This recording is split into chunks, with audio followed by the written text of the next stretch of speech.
പെണ്ണ് കാണാൻ വന്ന പയ്യൻ തന്റെ IQ ടെസ്റ്റ് ചെയ്തു, അതിൽ ഫെയിൽ ആയതുകൊണ്ട് എന്നെ റിജക്ട് ചെയ്തു എന്ന് ഒരു ഇന്റർവ്യൂവിൽ വർഷ എന്ന വ്യക്തി പറയുന്നത് കേട്ടു. ഈ വർഷ ഒരു മീഡിയ പേഴ്സൺ ആണ്, ഐഡിയ സ്റ്റാർ സിംഗറിന്റെ ആങ്കർ ആണ്, ഇൻഫ്ലുവൻസർ ആണ്. അതായത് തന്റെ മേഖലയിൽ വളരെ നല്ല രീതിയിൽ പോയിക്കൊണ്ടിരിക്കുന്ന ഒരാൾ, അതിനുള്ള കഴിവും ടാലന്റും തനിക്കുണ്ടെന്ന് തെളിയിച്ച ആൾ. ഇന്റർവ്യൂ ചെയ്യുന്നത് ധന്യാവർമ്മയാണ്. പേഴ്സണലായ കാര്യങ്ങൾ പോലും ഒരു തെറാപ്പിസ്റ്റിനോട് പറയുന്ന പോലെ ധന്യാവർമ്മയോട് ഇന്റർവ്യൂവിന് വന്നിരിക്കുന്നവർ പറയുന്നത് കാണാറുണ്ട്. ഒട്ടും അൺകംഫർട്ടബിൾ ആക്കാതെ ഒരാളുടെ ഉള്ളിലുള്ളതിനെ ഒപ്പിയെടുക്കാൻ കഴിയുന്നത് ധന്യാവർമ്മയുടെ കഴിവാണ്, സ്പെഷ്യാലിറ്റി ആണ്. അത് അംഗീകരിക്കാതെ വയ്യ. ഈ ഇന്റർവ്യൂവിലും വർഷ എന്ന വ്യക്തി തനിക്ക് നേരിടേണ്ടി വന്ന പ്രശ്നങ്ങളെ കുറിച്ചൊക്കെ വളരെ ഓപ്പണായി ധന്യാവർമ്മയോട് സംസാരിക്കുന്നുണ്ട്. ചിലയിടത്തൊക്കെ ഇമോഷണൽ ആകുന്നുമുണ്ട്. ധന്യാവർമ്മ അതൊക്കെ വളരെ കമ്പാഷനോട് കൂടി കേൾക്കുന്നുമുണ്ട്. പിന്നെ എന്താണ് പ്രശ്നം എന്നാണോ പറയാം. ഇതിൽ വർഷ തന്റെ പെണ്ണ് കാണാൻ വന്നയാളുടെ പ്രിഫറൻസിനെ കുറിച്ച് സംസാരിക്കുന്നിടത്ത്, അതായത് തനിക്ക് അയാൾ ഒരു IQ ടെസ്റ്റ് ഇട്ടു എന്നും അയാൾക്ക് നല്ല ബുദ്ധിയുള്ള കുട്ടിയാണ് വേണ്ടിയിരുന്നത്, എനിക്കതിൽ ജയിക്കാൻ കഴിഞ്ഞില്ല, അത്രയും ബുദ്ധി എനിക്കില്ല എന്നും പറയുന്നിടത്ത് ധന്യാവർമ്മ കൊടുക്കുന്ന റിയാക്ഷൻ ഇത്തിരി അപക്വമല്ലേ എന്നൊരു തോന്നൽ. അത് അയാൾ ചെയ്തത് മോശമായി പോയി എന്ന തരത്തിലാണ് ധന്യാവർമ്മ പ്രതികരിക്കുന്നത്. സ്വാഭാവികമായും നമ്മളോട് ഒരാൾ ഒരു ഇൻസിഡന്റിനെ കുറിച്ച് പറയുമ്പോൾ അവിടെ അയാൾക്കൊപ്പം നിൽക്കാനായിരിക്കും നമ്മൾ ശ്രമിക്കുക. ഇവിടെ ധന്യാവർമ്മയും ഒരുപക്ഷെ ഉദ്ദേശിച്ചത് അത് മാത്രമായിരിക്കാം.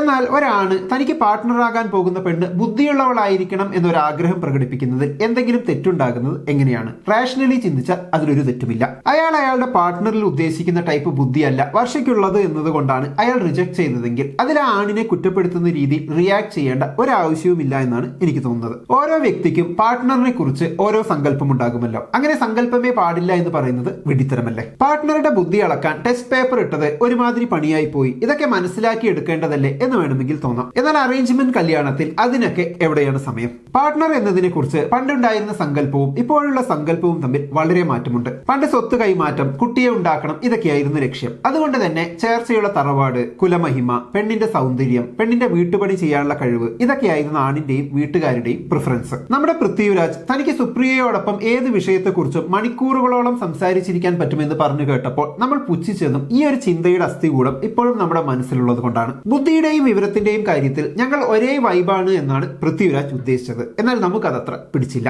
സ്വന്തം ഭാര്യയോടൊക്കെ എന്താണ് ഇത്ര സംസാരിക്കാൻ? വല്ലതും വെച്ചുണ്ടാക്കി തരാനും കുട്ടികളെ ഉണ്ടാക്കാനും മാത്രമുള്ളതല്ലേ ഭാര്യ എന്ന് പറഞ്ഞ് നമ്മളിൽ പലരും പൃഥ്വിരാജിനെ കളിയാക്കി. അങ്ങനെയുള്ള നമ്മൾ ഇന്നിപ്പോൾ കെട്ടാൻ പോകുന്ന പെണ്ണിന്റെ ബുദ്ധിയെ ഒരുത്തൻ അളന്നു എന്ന് കേൾക്കുമ്പോൾ സന്തോഷിക്കുകയല്ലേ വേണ്ടത്? അതൊരു നല്ല മാറ്റമല്ലേ? ആണായാലും പെണ്ണായാലും സ്വന്തം പ്രിഫറൻസ് ഒക്കെ ആദ്യമേ തന്നെ വെളിപ്പെടുത്തുന്നതാണ് മര്യാദ, അല്ലാതെ പിന്നീട് അതും പറഞ്ഞ് കുറ്റപ്പെടുത്തുന്നതല്ല. ഓരോരുത്തർക്കും ഓരോ പ്രിഫറൻസ് ആയിരിക്കും. ചിലർക്ക് ബുദ്ധിയായിരിക്കും, ചിലർക്ക് സൗന്ദര്യമായിരിക്കും, ചിലർക്ക് പേഴ്സണാലിറ്റി ആയിരിക്കും. അങ്ങനെ ഇഷ്ടപ്പെടാൻ എന്തൊക്കെ കാര്യങ്ങളുണ്ട്. ഈ വീഡിയോ കണ്ടപ്പോൾ വർഷയെ ബുദ്ധിയില്ലാത്തവളെന്നോ കഴിവില്ലാത്തവളെന്നോ ആക്കി കളഞ്ഞു എന്നൊരു സിമ്പതി ധന്യാവർമ്മ കാണിക്കുന്നത് പോലെ തോന്നി. അതിന്റെ ഒരു ആവശ്യവുമില്ല. വർഷ തന്റേതായ രീതിയിൽ കഴിവ് തെളിയിച്ച നാലാൾ അറിയുന്ന ഒരു വ്യക്തിയായി മാറിയ ആളാണ്. പക്ഷെ പെണ്ണ് കാണാൻ വന്നയാളുടെ പ്രിഫറൻസ് അതല്ല എന്ന് മാത്രം. ഈ വീഡിയോ ഇൻസ്റ്റയിൽ റീലായി വന്നപ്പോൾ കണ്ട കമന്റ്സ് ആണെങ്കിൽ അതിലും കോമഡിയാണ്. ചില ആണുങ്ങളൊക്കെ ഇത് ആണുങ്ങളുടെ വിജയം, ഇനി എല്ലാ ആണുങ്ങളും ഇങ്ങനെ IQ ടെസ്റ്റ് ചെയ്യണം എന്ന രീതിയിലൊക്കെയാണ് കമന്റ് ഇടുന്നത്. പറയുന്നത് കേട്ടാൽ തോന്നും ഇവിടെ ഈ ആണുങ്ങളൊക്കെ ഈ ടെസ്റ്റ് പാസ്സായി ഇരിക്കുകയാണ്, എന്നാൽ പെണ്ണുങ്ങളൊന്നും പാസ്സാകാനും പോണില്ല എന്ന്. അത് പിന്നെ അങ്ങനെയാണല്ലോ.